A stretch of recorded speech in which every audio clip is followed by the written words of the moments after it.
स्वागत है आपका जेके 24/7 न्यूज में। मैं हूं आपके साथ पलक सहगल। कहते हैं कि सच छिपाए नहीं छिपता है और शायद ज्ञानव्यापी का भी सच अब ज्यादा देर तक छिप नहीं पाएगा। ज्ञानव्यापी पर ज्ञान की बातें कई दिनों से हो रही हैं। ज्ञानव्यापी पर अपने अपने दावे भी हो रहे हैं। ज्ञानव्यापी का सर्वे भी हो रहा है, लेकिन सच क्या है इस पर बहस छिड़ी हुई है। और आखिर सच का सामना कौन कर रहा है, बहस का विषय ये भी बना हुआ है। लेकिन सच कब तक सामने आएगा ये तो वक्त और कोर्ट तय कर पाएगा।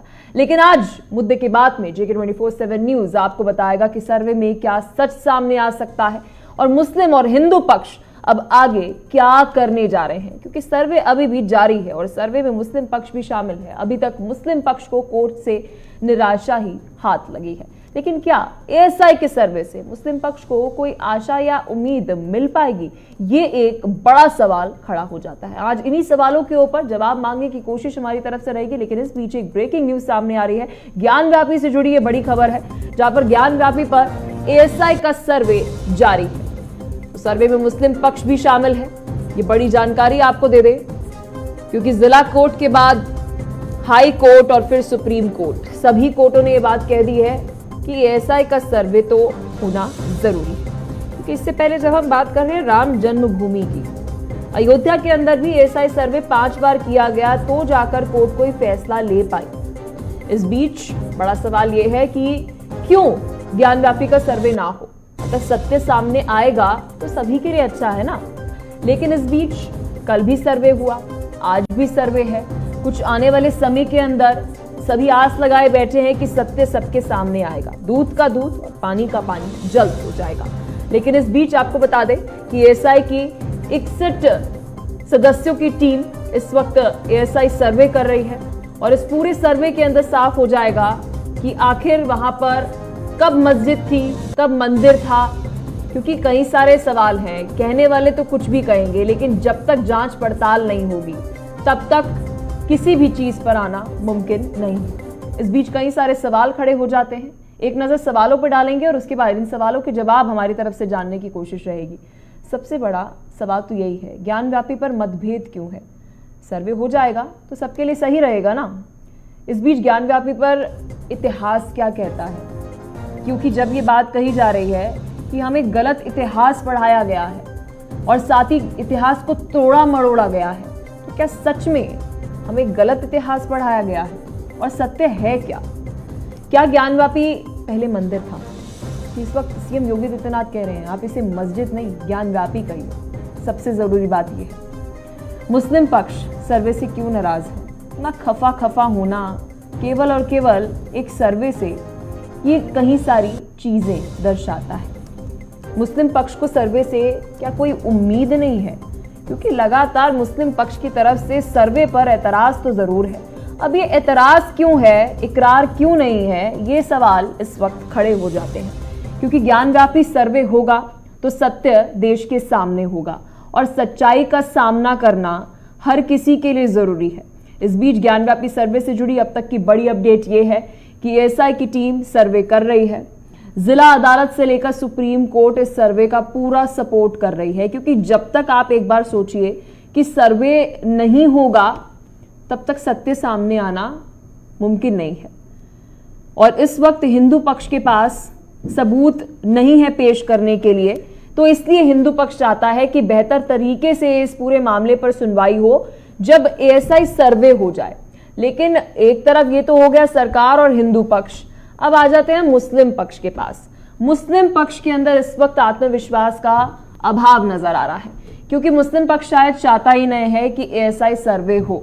उनकी तरफ से कई सारी दलीलें दी गई कोर्ट में कि जी नुकसान पहुंचाया जा रहा है, तोड़फोड़ की जा रही है, जबकि एएसआई के अधिकारियों ने कोर्ट में जाकर स्पष्ट तौर पर इलाहाबाद हाई कोर्ट में ये प्रमाण पेश किए, जानकारी दी कि किसी भी तरह से कोई तोड़फोड़ उनके द्वारा नहीं की जा रही। कार्बन डेटिंग से भी इन सभी मुस्लिम पक्ष के लोगों द्वारा एतराज जताया जा रहा था। तो सत्य से इतना खौफ क्यों है, एक ये बड़ा सवाल जो है वह खड़ा हो जाता है। तो आज इन तमाम सवालों के जवाब जानने की कोशिश जेके 24/7 न्यूज की तरफ से रहेगी। इस बीच हमारे मेहमान हमारे साथ जुड़ गए हैं, परिचय आपको करा देते हैं। आचार्य डॉक्टर मोहित शुक्ल हमारे साथ हिंदू पक्षकार हैं, हाजी मोहम्मद नाजिम हमारे साथ मुस्लिम पक्षकार हैं, शशांक शेखर त्रिपाठी अधिवक्ता बीजेपी से जुड़ गए हैं। बहुत बहुत शुक्रिया आप तीनों का हमारे साथ जुड़ने के लिए और अपना कीमती समय देने के लिए। सबसे पहले शशांक जी मैं आपके पास आना चाहूंगी, कैसे देख रहे हैं, क्योंकि supreme court, Allahabad high court, जिला कोर्ट सभी ये बात कह रहे हैं कि सर्वे तो होना चाहिए, तभी सत्य सबके सामने आएगा। देखिए, सत्य तो वहां पर सब और दिख रहा है और सैकड़ों वर्षों से दिख रहा है, परंतु न्यायालय की एक प्रक्रिया है कि न्यायालय अपनी प्रक्रिया के अनुसार ही सत्य को देखता और समझता है, जिसके लिए जो वहां पर पिछले 400 सालों से जो पूरा स्ट्रक्चर, आधा अधूरा स्ट्रक्चर मंदिर का खड़ा है और आधा उसके ऊपर आधा अधूरा स्ट्रक्चर मस्जिद का खड़ा है, तो निश्चित तौर पर जो स्ट्रक्चर नीचे खड़ा है वो मूल स्ट्रक्चर है और जो ऊपर बनाया गया गुंबद नुमा आकृति है वह बाद में मंदिर को तोड़कर बनाई गई। परंतु न्यायालय इन चीजों को देख करके स्वीकार नहीं करता है जब तक कि उसको साक्ष्य, पर्याप्त साक्ष्य न दिए जाएं। तो जिस प्रकार से वहां जो शिवलिंग मिला, उस शिवलिंग के कार्बन डेटिंग की और वहां के एएसआई की सर्वे जांच की मांग लगातार वहां हिंदू पक्ष द्वारा की जा रही थी और मुस्लिम पक्ष द्वारा उसको फुआरा बताया जा रहा था और उसको इनकार किया जा रहा था। तो ये तो बड़ी अच्छी बात है कि एक तरफ आप उसको फुआरा कहते हैं और अपनी मस्जिद कहते हैं, एक तरफ हिंदू पक्ष उसको मंदिर कहता है और उसको शिवलिंग बताता है। और तो इसकी जांच कौन करेगा? माननीय न्यायालय करेगी। माननीय न्यायालय ने एक एएसआई सर्वे के क्या आदेश कर दिया, उसके अगेंस्ट मुस्लिम पक्ष, मैं मुस्लिम पक्ष उसको नहीं कहना चाहूंगा, मैं वहां की जो कमेटी है उसको वो कहना चाहूंगा, जो वहां की इंतजामिया कमेटी है। इंतजामिया कमेटी उसके लिए सुप्रीम कोर्ट जाती है, सुप्रीम कोर्ट उसको कुछ दिनों के लिए स्टे करते हैं और हाई कोर्ट रिवर्ट कर देते हैं। फिर हाई कोर्ट यह मामला जाता है और हाई कोर्ट दोनों पक्षों को सुनने के बाद इस निष्कर्ष पर पहुंचता है कि विवाद का समाधान तो आवश्यक है। आप किसी रचना को, किसी भी देव विग्रह को यदि आप फुआरा कहते हैं या किसी भी रचना को आप देव विग्रह कहते हैं, तो दोनों परिस्थितियों में कानून को अपना काम करना होगा और विधि सम्मत प्रक्रियाएं अपनाई जानी चाहिए, क्योंकि भारत संविधान से चलने वाला देश है, भारत कानून से चलने वाला देश है। तो माननीय जिला जज वाराणसी ने इस विषय पर एएसआई सर्वे का आदेश दिया और आप देख रहे हैं पिछले 2 दिनों से सर्वे वहां हो रहा है। जो पिछली बार सर्वे हुआ था उसमें जो प्रथम दृष्टया साक्ष्य पाए गए थे वह न्यायालय के और पूरी दुनिया के संज्ञान में है। और देखिए नाजिम जी, मैं आपके पास आना चाहूंगी, एक बार फिर आऊंगी सर आपके पास में। हमारे साथ मुस्लिम पक्षकार हाजी मोहम्मद नाजिम जी हैं।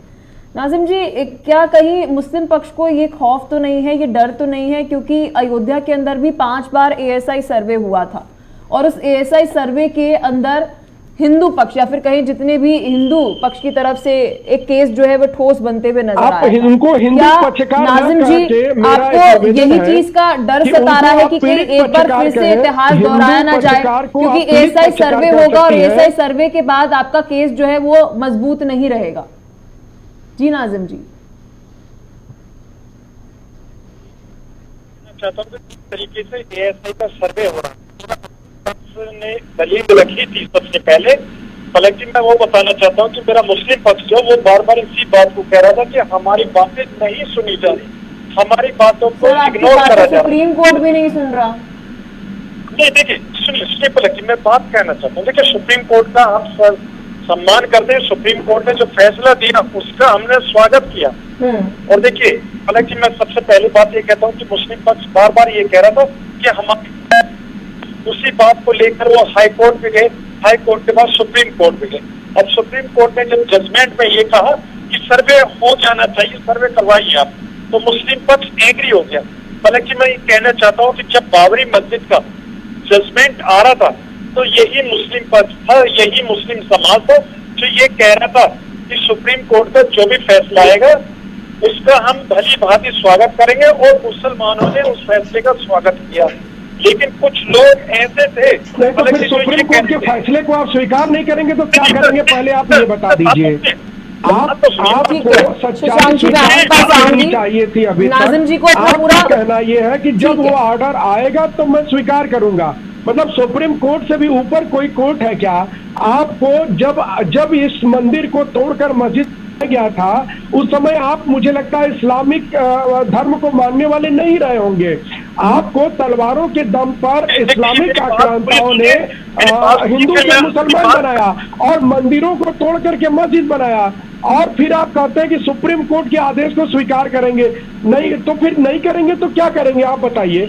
ठीक है, मतलब आपको ये सर्वे हो जाने देना चाहिए था, सच्चाई सामने आ जानी देनी चाहिए थी। अगर वो मस्जिद होता, उसका मूल कंस्ट्रक्शन मस्जिद होता, तो वो मस्जिद मान लिया जाता, और अगर उसका मूल कंस्ट्रक्शन हिंदू होता, मंदिर का होता, तो वह मंदिर मान लिया जाना चाहिए था। इसमें जब सुप्रीम कोर्ट फैसला करेगा तो आप यह कहेंगे अपनी सहृदयता दिखाते हुए कि अगर सुप्रीम कोर्ट आदेश करता है तो हम लोग मानेंगे, हम ऐसा कर रहे हैं। ठीक है शशांक जी, ठीक है, नाज़िम जी को अपनी बात रखनी है। कॉन्स्टिट्यूशनल कंस्ट्रक्शन, इस देश के सर्वोच्च संविधान में दिए गए अधिकारों को भी आप नहीं मानेंगे, और आप कहेंगे यदि मान लेंगे तो आप एहसान करेंगे, तो ये ऐसे नहीं चलने वाला है। कानून की बातें बहुत प्राइमरी स्टेज पर नैतिकता के आधार पर आपको माननी होंगी, और आपको ये चीजें पूरी दुनिया को दिखाने के लिए काफी है कि आप लोगों ने किस तरह से पीड़ित पक्ष के ऊपर 400 वर्षों के अत्याचार को अपना अत्याचार माना। उस मंदिर को मस्जिद चाहे जिन परिस्थितियों में आक्रांताओं ने बना दिया हो, उसको आप अपना मानते रहे। आपके एक विधि के अनुसार, इस्लामिक विधि के अनुसार वो कंस्ट्रक्शन मस्जिद हो ही नहीं सकती है, लेकिन फिर भी आप लोगों ने उसको अपना माना। तो मेरा आपसे निवेदन है कि सुप्रीम कोर्ट के आदेश के बाद आप यह न कहें कि हम सारी बातें मानेंगे। सुप्रीम कोर्ट का आदेश मानने के लिए लोगों ने कहा था, ठीक है, क्योंकि सुप्रीम कोर्ट का आदेश यदि आप नहीं मानेंगे तो इसका मतलब है लॉ ऑफ द लैंड को आप चैलेंज कर रहे हैं। इसलिए ऐसा न कहें, नैतिकता के आधार पर बात करें, विधि के मूल सिद्धांतों को लोअर कोर्ट में ही आप स्वीकार कर लें, या पूरे समाज के लिए, पूरे देश के लिए अच्छा होगा। शशांक जी ठीक है, आपकी बात में रख रही हूँ नाज़िम जी के आगे। नाज़िम जी, लोअर कोर्ट के अंदर ही अगर एएसआई की तरफ से सर्वे के अंदर ये बात कह दी जाती है कि वहां पर मंदिर था, ठीक है, अगर एएसआई के अंदर ऐसा कुछ होता है तो नैतिकता के आधार पर क्यों ना मान लिया जाए? जी नाज़िम जी। अब देखिए, जिस तरीके से हमारे अधिवक्ता बीजेपी के बहुत बड़ी तकरीर कर रहे थे, ये मंच नहीं है तकरीर करने का। मैं इनसे भी अच्छी मैं बीजेपी की तकरीर नहीं कर रहा था, मैं राष्ट्र की तकरीर कर रहा था। ठीक है शशांक जी, ठीक है, आप नाज़िम जी की बात भी सुनिए। नैतिकता के बारे में तकरीर कर रहा था। ठीक है शशांक जी, आपकी बात नाज़िम जी ने सुनी, आपकी बात का जवाब दे रहे हैं वो। नाज़िम जी बोलिए। देखिए, अब जिस तरीके से हमारे श्रीगत त्रिपाठी जी बार बार मुझको नैतिकता की बात बता रहे हैं, मैं इनके एक नॉलेज में डाल दूं। बिल्कुल। वो कौन तथाकथित लोग, सुनिए सर, वो कौन तथाकथित लोग थे जो ये कह रहे थे कि सुप्रीम कोर्ट का कोई भी फैसला है मंदिर वही बनाएंगे, जब आपको नैतिकता नजर नहीं आई। लेकिन हाजी मंदिर वही था, नहीं मंदिर वही बनाएंगे, मंदिर वही बनाएंगे, क्योंकि मंदिर वहां था, उसके हजारों लाखों साक्ष्य वहां थे, और बाबर नाम का कोई व्यक्ति अयोध्या में पैदा नहीं हुआ था। नाज़िम जी बोलिए। शशांक जी एक सेकंड, आप नाज़िम जी को बार बार बीच में टोक रहे हैं, उनको बात पूरी करने दीजिए सर। एक बात आप और मोहम्मद नाजिम भाई जान लीजिए कि फैसला हिंदू पक्ष के पक्ष में आएगा और मंदिर वहीं बनेगा, ये भी आप जान लीजिए। इस बात को मैं बड़े दावे के साथ कह रहा हूँ, क्योंकि मंदिर की पूरी रचना वहाँ स्पष्ट दिखाई दे रही है। शशांक जी एक सेकंड, शशांक जी नाज़िम जी को आप बीच में बार बार टोक रहे हैं, सही चीज नहीं है। नाज़िम जी अपनी बात पूरी करिए, फिर मुझे मोहित शुक्ला जी के पास भी आना वहीं बनेगा। ठीक है सर, मोहित शुक्ला जी के पास भी मुझे आना। नाज़िम जी आप अपनी बात पूरी करिए, फिर मैं मोहित शुक्ला जी के पास भी आऊँ। हाँ, पलक जी देखिए, अभी जिस तरीके से हमारे बीजेपी के भाई श्रीगत त्रिपाठी जी कह रहे थे, देखिए इन्होंने मुझे चैलेंज करा है। मैं ये कहता हूँ ये देश आस्था से नहीं संविधान से चलेगा, सबसे पहली बात तो ये है। और बात जो आप ये कह रहे हैं कि वहाँ मंदिर बनेगा, आपने जो इस बात की कही, इसका मतलब ये है कि अभी कोर्ट का कोई निर्णय आया नहीं। आपने पहली कोर्ट के निर्णय आने से पहले कोर्ट मंदिर वहाँ है ही। आपके इस्लामिक विधि के अनुसार, इस्लामिक विधि के अनुसार मस्जिद का वहाँ कैरेक्टर ही नहीं है। मैं इस्लामिक विधि जानता हूँ, आप इस्लामिक विधि के अनुसार बताइए कि क्या मंदिर का, क्या मस्जिद का कोई कैरेक्टर है वहाँ पर? ठीक है नाज़िम जी, बहुत महत्वपूर्ण बात जो है शशांक जी ने कही है कि जब हम कह रहे हैं ये कॉन्फिडेंस जो अभी शशांक जी के अंदर और तमाम ऐसे जितने भी बीजेपी के प्रवक्ता हैं, यूं कह ले कि हिंदू पक्षकार हो गए, जो भी सपोर्ट कर रहे हैं कि वहां पे मंदिर है, तो वही कॉन्फिडेंस के साथ बोल रहे हैं कि जी वहां पर जो दीवारें हैं और वहां पर जो प्रमाण है वो ये बात कह रही है कि यहाँ पर मंदिर है, नंदी है, वहां पर त्रिशूल बना हुआ है और कई सारी ऐसी बातें जो है वे कही जा रही हैं। बेसिक कैरेक्टर की उन्होंने बात करी जो मस्जिद की होती है कि वो तो ज्ञानव्यापी में है ही नहीं, तो आप किस बेसिस के ऊपर ये बात कह रहे हैं कि जी वहां पर मस्जिद है? जी नाजिम जी। देखिए पलक जी, अभी जिस तरीके से आपने बात बताई मैं आपको बता दूं तो देखिए अभी प्रमाण है वो ज्ञानव्यापी मस्जिद मौजूदा हालात में सब दिखाई दे रही है। और जिस तरीके से अभी ASI का सर्वे चल रहा है, जो ASI का सर्वे होगा वो कोर्ट में जाके जो कोर्ट के अधीन होगा फैसला वो भारत का मुसलमान स्वीकार करेगा। सबसे पहली बात तो ये है, लेकिन बार बार जो इस बात को कही जा रही है कि मंदिर तोड़कर मस्जिद बनाएगी, ऐसा कोई प्रमाण नहीं है। मैं अभी मौजूदा हालात की बात बता दूं पलक जी, अभी काफी बात सुनिए सर, गजब बात करते हैं भाई साहब आप। ठीक है शशांक जी बात सुन लीजिए पूरी, बोलिए बोलिए नाजिम जी। देखिए पलक जी, दो पॉइंट पे पहलू पे इस तरीके की बात रखूंगा, हमारे दर्शकों को भी पता चलेगा और पलक जी आपके माध्यम से शेखर जी भी अच्छी तरीके से समझ पाएंगे। अभी काशी डोर बनाया गया, रास्ते में कितने मंदिर आ गए, मंदिरों को तोड़ दिया गया, उस रास्ते को अभी प्लीज ज्ञानव्यापी नाजिम जी मैंने आपसे जो सवाल पूछा आपने उसका तो जवाब नहीं दिया। कल भी आप डिबेट में बैठे थे, आपने सवाल का जवाब ही नहीं दिया। मैं पूरे आपसे डिबेट में पूछती रही कि कॉन्फिडेंस क्यों नहीं है आपके अंदर कि ऐसा ही सर्वे हो जाए, कि आप सत्य से भाग रहे हैं, तर्क दीजिए क्यों नहीं होना चाहिए ऐसा सर्वे। आपने पूरी डिबेट में इसका जवाब नहीं दिया। आज आप फिर बात को इधर गोल मटोल कर रहे हैं। अभी हम ज्ञानव्यापी के ऊपर सर डिबेट कर रहे हैं। आप मुझे बताइए कि क्या बेसिक कैरेक्टरिस्टिक जो उस वक्त आप कह रहे हैं जहां पर मस्जिद है, क्या हिंदू पक्ष की तरफ से जो कॉन्फिडेंस है, बीजेपी की तरफ से जो कॉन्फिडेंस है कि वहां पर पूरा दीवारें चिल्ला के कह रही है कि यहां पर मंदिर था, मंदिर है ये, तो आप में कॉन्फिडेंस क्यों नहीं है सर? फिर आप ऐसा सर्वे भी नहीं होना देना चाहते? पलक जी देखिए हमारे अंदर भी इंशाल्लाह पूरा कॉन्फिडेंस है, हम कॉन्फिडेंस के सर मुझे दिख नहीं रहा। तो सर्वे क्यों नहीं होने दिया आपने? सर्वे होने के लिए क्यों आप सुप्रीम कोर्ट गए? ठीक है नाजिम जी पूरी करिए बात, सवाल का जवाब जरूर दीजिएगा। अल्लाह का नाम लेके झूठ काशी डोर पे मत आ जाइएगा। कल भी आप काशी डोर पर आ गए, ज्ञानव्यापी पर डिबेट हो रही है, आप बार बार मुद्दे को भटका रहे हैं। फिर कहते हैं कि बीजेपी मुद्दे को भटकाती है, महंगाई पे बात नहीं कर रही है। झूठ मत बोलिए। बोलिए नाजिम जी, जवाब जरूर दीजिएगा मेरे सवालों का। नाजिम भाई को बोलिए कि अल्लाह का नाम लेके झूठ ना बोले, हम लोग अल्लाह का बहुत सम्मान करते हैं। ठीक है सर, ठीक है शशांक जी, ठीक है नाजिम जी। देखिए मेरा रब अल्लाह है, मैं सिर्फ आपको बता दूं, आपको मुझे आपकी तरफ से प्रमाण लेने की जरूरत नहीं है। अब देखिए मेरे पास सुनिए, पलक जी बार बार निवेदन कर रही है लेकिन आप उनकी बातों को इग्नोर कर रही है। सर थोड़ा बात सुनिए। देखिए पलक जी, अल्लाह का शुक्र है भारत के मुसलमान के अंदर पूरा 100% कॉन्फिडेंस है। और जब ASI सर्वे की बात चल रही है तो देखिए ASI का सर्वे जब कॉन्फिडेंस था तो आपने ASI सर्वे होने क्यों नहीं दिया? एक सेकंड शशांक जी, आप सवाल पूछी जा रहे हैं सर, जवाब नहीं सुन रहे। बोलिए नाजिम जी। पलक जी देखिए ASI का सर्वे कल भी चल रहा था, आज भी चल रहा है। अरे सर आप सपोर्ट क्यों नहीं कर रहे? मैं ये पूछ रही हूँ आपसे। पलक जी मैंने कहा तो उसमें ये एक मस्जिद थी, है, इंशाल्लाह हमेशा रहेगी। इससे बड़ा कॉन्फिडेंस और क्या होगा? अरे सर कॉन्फिडेंस पता क्या होता है? एक सेकंड नाजिम जी, एक सेकंड शशांक जी। नाजिम भाई मैं आपको बताऊं सर कॉन्फिडेंस क्या होता है। कॉन्फिडेंस ये होता है कि मैं सच्ची हूँ, आपको जो पता लगाना है पता लगा लीजिए। ये कॉन्फिडेंस होता है कि मैं सच्ची हूं, आपको जिससे पता लगाना है, जिससे पूछना है आप पूछ लीजिए, आपको सर्वे कराना है, आपको रिसर्च करवानी है आप करा लीजिए, क्योंकि मैं सच्ची हूं। आपके नहीं सर, आप ये बात मानिए कि आत्मविश्वास के अंदर अभाव इस वक्त जो है वो आप लोगों के अंदर है, इसलिए आप नहीं चाहते ऐसा ही सर्वे। आप सुप्रीम कोर्ट तक के पास गए। मैं ये नहीं कह रही आपका अधिकार है, लेकिन साइकोलॉजिकली सर आप कॉन्फिडेंट नहीं है, क्योंकि आपको पता है इतिहास के पन्नों में भी जब हम औरंगजेब के बारे में पढ़ते हैं वहां पर लिखा हुआ है कि वहां पर मंदिर तोड़कर मस्जिद बनाई गई। आप 1991 का हवाला देते हैं, तो आप 1991 का हवाला दीजिए सर। टोपी पहना दी गई है।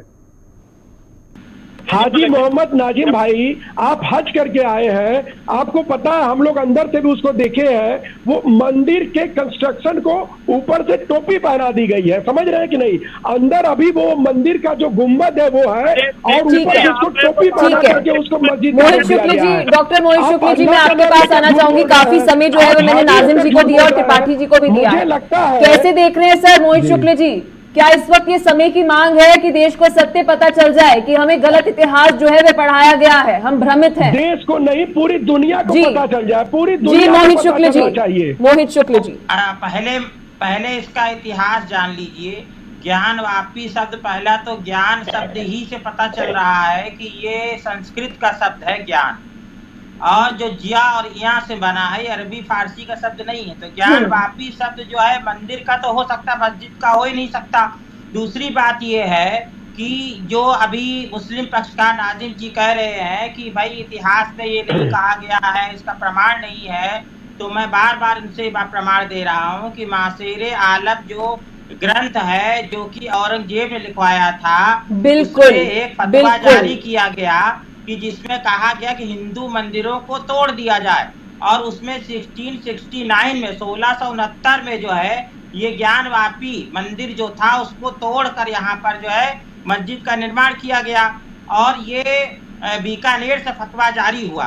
और इसके अलावा और मैं एक बात बताना चाहता हूँ कि औरंगजेब जो था या अन्य जो मुगल शासक थे, उनकी एक विशेषता की जो भी वो करते थे सही गलत उसको लिपिबद्ध करवाते थे। तो सारी बातें लिखित हैं, और वो खुद बड़े फक्र से बताते थे कि हमने इतने मंदिर तोड़े, इतने हमने हिंदुओं को धर्मांतरण कराया, इतनी महिलाओं के साथ बलात्कार किया, और इतने लोगों को हमने जो है उनको कैद किया, उनको गुलाम बनाया।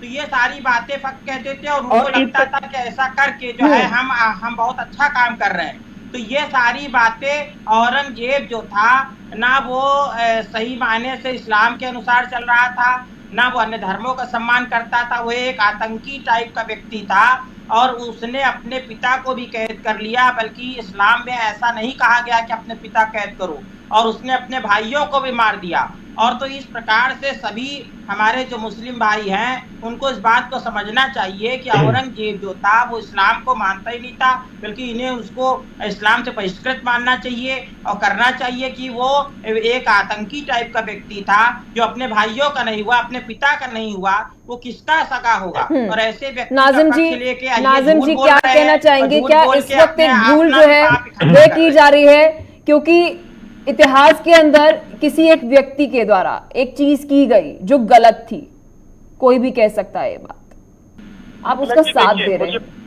बेमतलब उसका साथ दे रहे हैं। क्यों ना इस वक्त जब आप अमन चैन के गीत गाते हैं और बातें करते हैं, गलतियों को माने ना, इतिहास को आने वाली पीढ़ी के लिए बेहतर बनाया जाए, प्रमाण दिया जाए कि हमारी गलती थी और हमने उस गलती को ठीक किया। लेकिन नहीं, आप भी उस गलती को फिर दोहरा रहे हैं। जी नाजिम जी। पलक जी देखिए, अब मुझे थोड़ा बोलने का टाइम दीजिए, मेरे बीच में अगर पैनलिस्ट बोलेंगे तो फिर ठीक है सर, ठीक है सर, मेरी पूरी कोशिश रहेगी कि आप बोलिए और आपको बीच में कोई ना टोके। देखिए पलक जी, जिस तरीके से हमारे डॉक्टर मोहित शुक्ल जी ने औरंगजेब रहमतुल्लाह अलैहि को एक आतंकी कह दिया, मैं इनके कठोर शब्दों में इन शब्दों की मैं निंदा करता हूँ। सबसे पहले तो कि इस तरीके वर्ड इन्होंने यूज करे। क्या आपने औरंगजेब के लिए क्या इस्तेमाल किया हाजी साहब? हाजी साहब आपने औरंगजेब के लिए क्या इस्तेमाल किया? सकता हूँ आपसे ज्यादा पढ़ सकता हूँ। वो अच्छे वर्ड जो मैं सुनना चाहता था। मेरी बात सुनिए, औरंगजेब रहमतुल्लाह अलैहि के बारे में क्या बात कही कि महिलाओं के साथ बलात्कार करेंगे? कहाँ प्रमाण है? झूठ बोल रहे हैं। रहमतुल्लाह क्या आपने कहा? पन्ने पर लिखा मैं आपको, मेरे पास भी है। अपने पिता का हत्यारा महान हो सकता है, अपने भाइयों का हत्यारा महान हो सकता है, अपने पिता को ठीक है, एक सेकंड शशांक जी, इसके बाद मैं आपके पास आऊंगी। नाजिम जी को सुन तो लीजिए सर प्लीज। ये बार बार ये कह रहे कि मंदिरों को तोड़ा गया। मैं इनके एक नॉलेज में बात डाल दूं, ये बताइए तिरुपति बालाजी को 330 बीघे जो जमीन दी गई थी किसने दी गई थी? वो सिर्फ औरंगजेब रहमतुल्लाह अलैहि नहीं दी थी। और बात जो आप ये कर रहे हैं मंदिरों को तोड़ा गया, आज भी बहुत से मंदिर ऐसे हैं जिनका जो जर्जर हालत में थे उस वक्त में, जिनका निर्माण औरंगजेब रहमतुल्लाह अलैहि ने करवाया, सही करवाया। क्या बात कर रहे हैं? अरे सर नाजिम जी, मुझे ऐसा लग रहा है आपने कोई अलग ही इतिहास पढ़ लिया है। नाजिम जी, मुझे ऐसा क्यों लग रहा है आपने कोई अलग ही इतिहास पढ़ लिया है? आप बताना चाहेंगे कहाँ से पढ़ा आपने इतिहास सर? पता नहीं है आपके? क्या आप सर अभी डिनाइल मूड में हैं? आप कह रहे हैं कि इस देश के अंदर ऐसा कुछ इतिहास में हुआ ही नहीं औरंगजेब द्वारा कि उसने मंदिर तोड़कर मस्जिद बनाई? क्या आप यहाँ पर डिबेट में बैठकर हमें ये बता रहे हैं सर? बोलते हुए ये बताया और आप झूठ बोल रहे हैं नाज़िम जी, आप झूठ बोल रहे हैं। क्या यह सही है? मंदिर का निर्माण औरंगजेब ने आज कराया। के इस्लाम के कौन सा अनुसार क्या मंदिर का है? जीर्णोद्धार कराया? को बनवाना ठीक है? ठीक है। काफिर की मदद करना क्या ठीक है? अरे आपको इतिहास जानना है, आप धर्म गुरुओं का इतिहास देखिए, जिन्होंने अपना सर कटवा दिया, कितने सिख धर्म गुरुओं ने अपना सर कटवा दिया। ठीक है, सब ना बोले, एक व्यक्ति बोले तो बेहतर रहेगा। नाज़िम जी आप अपनी बात पूरी करिए, फिर शशांक जी मैं आपके पास आऊंगी। ठीक है नाज़िम जी अपनी बात पूरी करिए, शशांक जी फिर मैं आपके पास आऊंगी। नहीं, इनका झूठ थोड़े ना सुना जाएगा बैठ करके। सवाल करा, मैंने ये कहा कि तिरुपति बालाजी के लिए 330 बीघे जमीन औरंगजेब रहमतुल्लाह अलैह ने दी या नहीं? हाँ ये नाम है, आप इसका जवाब दे दीजिए। मैं अपने हिंदू पक्षकार से भी कहता हूँ। अरे सर आप क्या बातें कर रहे हैं सर, एक सेकंड, आप क्या बातें कर रहे हैं? हम यहाँ पे ज्ञान व्यापी की बात कर रहे हैं, आप कह रहे हैं कि औरंगजेब द्वारा ये नहीं किया गया, वो नहीं किया गया। नाज़िम जी अगर आप मुझे अब ये वैलिड पॉइंट देंगे ना कि मैडम ये सब बातें धरी की धरी रह जाती है, क्योंकि 1991 एक्ट है वो ये कहता है कि आप जिस स्थिति के अंदर 1947 में कोई चीज थी वैसी ही रहेगी, तो ये बातें बेतुकी है। तो मैं आपकी बात मानूं, आप हमें गलत इतिहास बताए जा रहे हैं और आप चाहते हैं कि हम आपकी हाँ में हाँ मिलाएं, तो सर ये गलत है। आप भ्रमित होंगे, हम भ्रमित नहीं है, अपने दर्शकों को भ्रमित नहीं करेंगे हम। नहीं नाज़िम जी, या डिबेट में बैठ के लोगों को गलत बातें मत बताइए। नहीं झूठ हम लोग नहीं सुन सकते आपका। के ऊपर बात कही है नहीं सर, ये तथ्य कहाँ है? हमारे पास क्यों नहीं है सर ये तथ्य? तो उसके बाद आप ज्ञान व्यापी में बात नहीं कर रहे, कभी आप मेरे को काशी कॉरिडोर पर ले जाते हैं, फिर आप तिरुपति बालाजी पर भी चले जाते हैं कि जी हमारे औरंगजेब जी ने तो ये किया था, आप उनको बुरा कैसे कह सकती हैं? आई कांट बिलीव, मैं बिलीव नहीं कर सकती कि आप यहाँ पे औरंगजेब को डिफेंड कर रहे हैं। नहीं हुआ औरंगजेब जो अपने भाइयों का नहीं हुआ, औरंगजेब जो अपनी बेटी का नहीं हुआ, वो आपका सम्मानित व्यक्ति हो गया, जबकि आपको तलवारों के दम पर शशांक जी, आपके गर्दन को शशांक जी सवाल मेरा आपसे है, स्वीकार करा। बीजेपी के प्रवक्ता हैं आप, और क्या कहना चाहेंगे? क्योंकि इस वक्त आप जिस तरीके से कह रहे हैं कि जी मैडम वहां पर मंदिर था, मस्जिद बनाया गया है, एसआई का सर्वे हो रहा है, मैं कहती हूँ एसआई सर्वे के अंदर आपको सरकार को अच्छा खासा सबूत मिल जाए, जिस सबूत की आप इस वक्त इच्छा रख रहे हैं कि प्रमाण आपके पास अच्छे खासे हो जाए। सवाल ये आ जाता है 1991 का एक्ट के बाद कह रहा है सर, 1991 का एक्ट के बाद कह रहा है 1947 के बाद जो चीज जैसी है वैसी रहेगी, आप उसको हाथ नहीं लगा सकते, बदल नहीं सकते। देखिए जो प्लेसेस ऑफ वर्शिप एक्ट बनाया गया 1991 में, वो कांग्रेस ने देश के हिंदुओं के साथ बहुत बड़ा अपराध किया, और मैं कहता हूं कि पूरे देश की जनता के साथ अपराध किया। और वह प्लेसेस ऑफ 1991 का जो एक्ट बनाया गया वो बिल्कुल वाइल्ड था और विधि की प्रक्रिया का पालन न करके बनाया गया। उसके खिलाफ सुप्रीम कोर्ट में दो रिट पेंडिंग है उस 1991 के एक्ट को समाप्त करने के लिए। वह एक्ट विधिक प्रक्रिया में समाप्त हो जाएगा, लेकिन जिसका स्ट्रक्चर जो था, जिसकी जो मूल भावना जिसकी जो थी वो वही होनी चाहिए, क्योंकि 1993 तक वहां पर पूजा होती थी, वहां पर श्रृंगार गौरी का दर्शन करने के लिए हम लोग जाते थे। और 1991 में चूंकि वह कानून बनाकर कांग्रेस की सरकार ने देश के हिंदुओं को बांटे को तोड़ने का काम किया और उनके धार्मिक आस्थाओं को चोट पहुंचाने 1993 तक वहां पूजा पाठ होता था, वहां प्रतिदिन दर्शन हुआ करते थे, जिसको कि 1993 क्या शशांक जी इस वक्त बीजेपी की ये विजन है कि 1991 के प्लेसेस ऑफ वर्शिप एक्ट के अंदर आप बदलाव करने की सोच रहे हैं? वो इसमें लागू नहीं होता, वो सुप्रीम कोर्ट ने उसको डिसाइड कर दिया है। उसको सुप्रीम कोर्ट ने डिसाइड कर दिया है कि नेचर जो है उस प्लेस का नहीं बदल रहा है, क्योंकि 1993 तक वहां पूजा होती थी, तो 1991 का एक्ट यहाँ लागू नहीं होता है। और वहां मंदिर है, मंदिर था और मंदिर रहेगा ता कयामत। वह और इस्लामिक विधि की जो है, इस्लामिक विधि के अनुसार कोई स्ट्रक्चर अगर कहीं बना हुआ है तो उस स्ट्रक्चर पर मस्जिद नहीं हो सकती है। यह कुरान और हदीस का उल्लेख है और यही इस्लामिक विधि के अनुसार स्वीकार करते हैं। आप इस्लाम को भी नहीं मानते हैं, आप आक्रांताओं की विचारधारा को मानते हैं। हाजी साहब, आप अगर इस्लाम को मानते हैं तो आप कहते हैं कि नहीं यह मंदिर की रचना है, यह मंदिर है, हमारा यहाँ पर नमाज स्वीकार नहीं होगा। इसलिए मेरे हिंदू भाइयों, 400 सालों पहले किसी आक्रांता ने यहाँ पर हमला करके आपके मंदिर को तोड़ा था। हम आपको शर्त देते हैं, या नहीं भी देते हैं तो आइए इसकी जांच करा लेते हैं, जांच करा लेते हैं, जो सही पाया गया जाएगा उस पर हम मान लेंगे। आप एक बात बताइए, मस्जिद वहां नहीं थी, बाबरी मस्जिद, आपने उसको कहा कि वो बाबरी मस्जिद है। वहां पर जब मंदिर निकला तो आपने कहा हम सुप्रीम कोर्ट का फैसला मानते हैं। तो मतलब आपका जो व्यवहार है, आपका जो चरित्र है, वह पूरी दुनिया ने देखा। और जो चरित्र है आपका, वह ज्ञानवापी के मसले में पूरी दुनिया देखेगी। और ज्ञानवापी मुकदमे से जुड़े हुए काबिल लोग जो लोगों के चेहरे पे नकाब होंगे। मैं एक सेकंड नाज़िम जी आपके पास नहीं करता, मैं सभी मुसलमानों की बात नहीं करता हूं, लेकिन जो लोग ये ज्ञानवापी का मुकदमा लड़ रहे हैं और जो उनकी पैरवी कर रहे हैं, आप देखिएगा ये एसआई रिपोर्ट आने के बाद वो समाज को मुंह दिखाने के काबिल नहीं रहेंगे, वो खड़े नहीं हो सकते हैं। इस समय सऊदी अरब जो मुसलमानों का जो जहां मक्का बना हुआ, परम पवित्र मक्का बना हुआ है, वहां पर भी मंदिरों के तथ्यों को स्वीकार किया जा रहा है और वहां के जो सिद्धांत है इस्लामिक विधि पर वही लागू होते हैं। और इस्लामिक विधि के जो इस्लामिक राष्ट्र में अपनाए जाने वाले सिद्धांत है वह यही है कि अगर वहां पर कोई कंस्ट्रक्शन बना हुआ है तो वहां पर मस्जिद नहीं बनाई जा सकती है। और आप लोगों ने 5,000 से ज्यादा मंदिरों को तोड़ के आपने मस्जिद को कन्वर्जन किया है। आपने केरल में हजारों मंदिरों को 1947 के बाद तोड़ करके मस्जिद बनाया है। आप पश्चिम बंगाल में अभी भी सर उन्होंने थोड़ा बनाया है। सर आप शब्द का जो इस्तेमाल कर रहे हैं मुझे लगता है गलत है। आप स्पेसिफिकली एक व्यक्ति के अगर नाम ले तो बेटर है। आप वक्त मुझे लगता है सही नहीं है, क्योंकि नाजिम जी ने नहीं किया ये। नहीं, ये जिस विचारधारा का समर्थन कर रहे हैं मैं उस विचारधारा की बात कर रहा हूँ बहन जी। ये जिस विचारधारा का समर्थन कर रहे हैं मैं उस विचारधारा की बात कर रहा हूँ, और मैं इस्लामिक विचारधारा की बात कर रहा हूँ, मैं सऊदी अरब के विचारधारा की बात कर रहा हूँ। नाजिम जी क्या कहना चाहेंगे? शशांक जी का ये कहना है और इस पे आपका क्या जवाब है कि आपकी जो इस्लामिक विचारधारा है, इस वक्त जो ये पूरा केस लड़ा जा रहा है उसके ही विरुद्ध जा रहे हैं, जिनको हम लोग भी ईश्वर की तुलना में ठीक है शशांक जी, आपका सवाल लिया मैंने नाजिम जी उल्लंघन कर रहे हैं। नाजिम जी क्या कहना चाहेंगे? इस वक्त जो इस्लामिक विचारधारा है जिसे आप मानते हैं, आप उसके ही विरुद्ध जा रहे हैं। इस्लाम में मस्जिद कहाँ हो सकती है, पहले आप ये बता दिया। ठीक है शशांक जी, सुन भी लीजिए, मैं आपकी भावनाओं को सर समझ रही हूँ। शशांक जी व्यूअर समझ रहे हैं, लेकिन सर एक दूसरे को बोलने का मौका दीजिए। मुझे लगता है डिबेट ज्यादा बेटर होगी।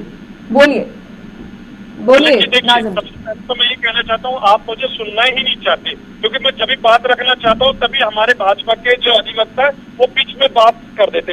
इन्होंने मुझे चैलेंज तक करा, इन्होंने मेरे इस्लाम के बारे में भी कहा और इन्होंने मक्का मदीने की भी बात कर दी, इन्होंने सऊदी अरब की भी बात कर दी।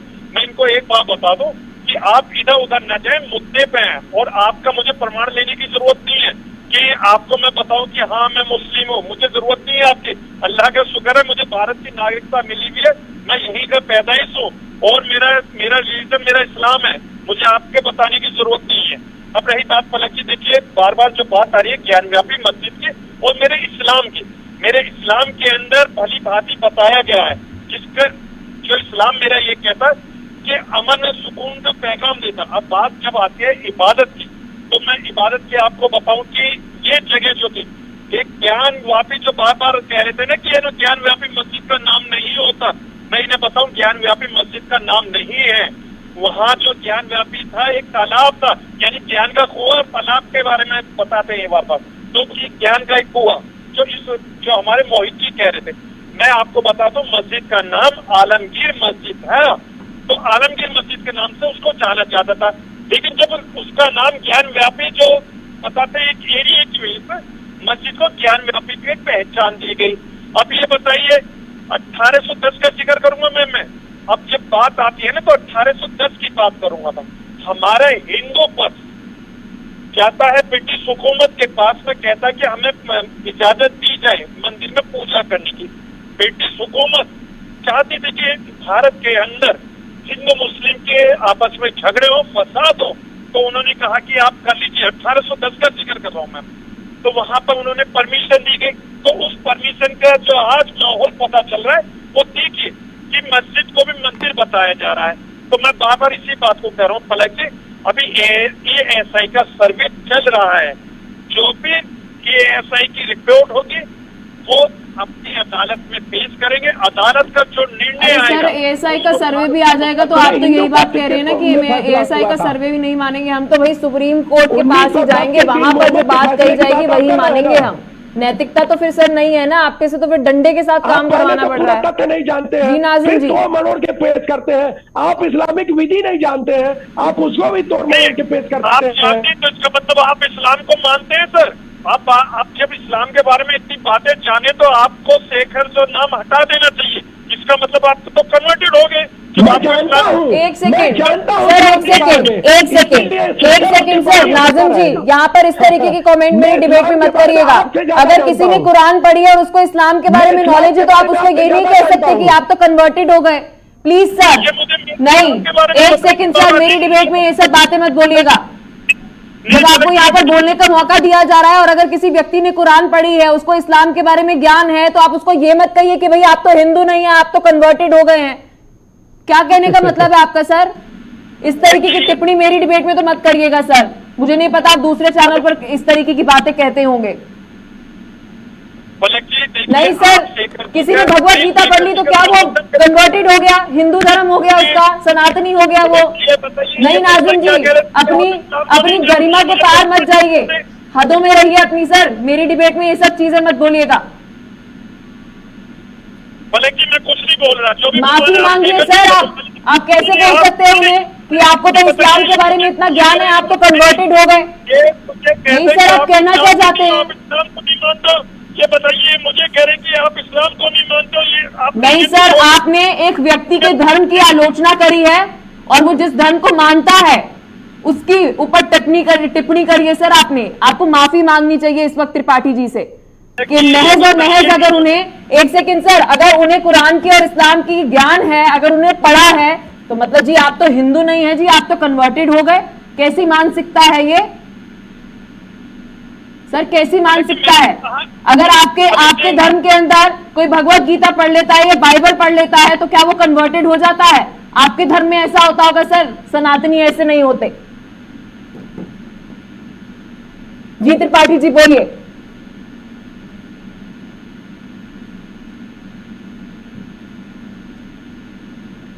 चलिए, बहुत बहुत शुक्रिया आप तीनों का अपना कीमती समय में देने के लिए, विस्तार से इस मुद्दे पर चर्चा करने के लिए, क्योंकि ज्ञान व्यापी के ऊपर आज दूसरा दिन है। सर्वे एएसआई द्वारा कराया जा रहा है, सत्य जल्द आशा करते हैं कि देश के सामने आ जाए। फिलहाल के लिए चर्चा में बस इतना ही। देखते रहिए JK24/7 न्यूज।